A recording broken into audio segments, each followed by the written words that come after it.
ወንድማችን አንተም እዚሁ እንግዲህ ቅዳሴ እየተማርክ ነው ያገኘነህና እዚህ የመማር ማስተማሩ ሂደት ምን ይመስላል? ያው የመማር ማስተማሩ ሂደት መምህራችን አግባብ ባለው መንገድ እያስተማሩ ነው።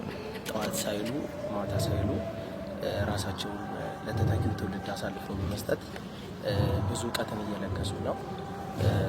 እውነት ለማውራት ያው ለማጋነን ባይሆን ከቤተክርስቲያን እውቀቱ ባለፈ ለተተኪው ትውልድ ስነ ምግባር ያለው መንገድ እያስያዙ ነው ያለው።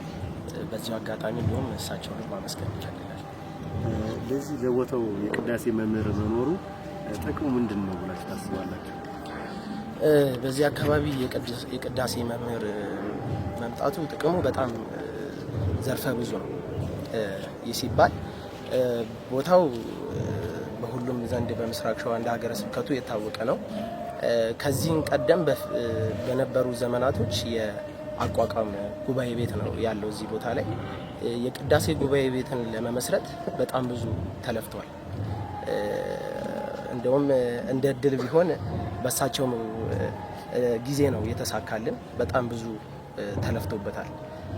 ይሄን ጉባኤ ቤት የቅዳሴውን ቤት ለመመስረት የመጀመሪያው ያው ከእግዚአብሔር በታች ያው እንደ ሀገረ ስብከቱ መሪያችን ብፁዕነታቸው ፍቃድ የተመሰረተ ነው። ከዛ በደብሩ አስተዳዳሪ አልፎ ዛሬ ይሄው የአካባቢው ልጆች በእውቀትና ስነ ምግባር ባለው መንገድ ቤተክርስቲያንን እውቀት ባላት ነገር ለማመስገን ተዘጋጅተናልና በጣም ደስ የሚል ነገር ነው። ለቦታው የቅዳሴ መምህር መኖሩ ምን ጥቅም አለው ብላችሁ ታስባላችሁ? ለቦታው ሰዓታችሁንም እንዴት ትጠቀማላችሁ የሚለውን አብረው አያይዘህ ትገልጽልናለህ። ለቦታው የቅዳሴ መምህር መኖሩ የመጀመሪያው ጥቅም የመጀመሪያው ተጠቃሚ የምንሆነው በዚህ አካባቢ ላለን ልጆች ነው። በዚህ አካባቢ ላለን ልጆች ያው እንግዲህ እንደሚታወቀው ታሪክም እንሰማለን። ከአባቶቻችን እግር ስርም ቁጭ ብለን የምንረዳው ነገር አለ። አባቶቻችን ይህን እውቀት ለኛ ለማስተላለፍ በጣም ብዙ ለፍተዋል።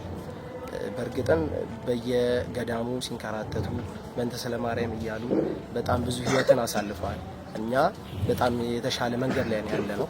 ከእናታችን ስር ሳንጠፋ እውቀትንም እያገኘን ያለ ነው እና በጣም እድለኞች ነን።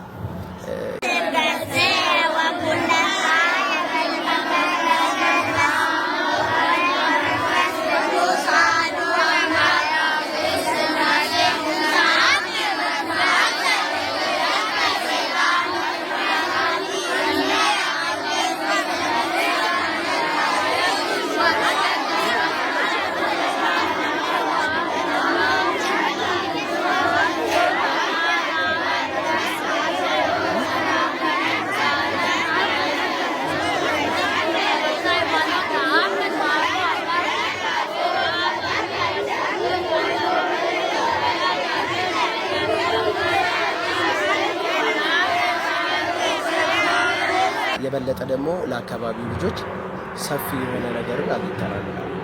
ለሰዓቱ ደግሞ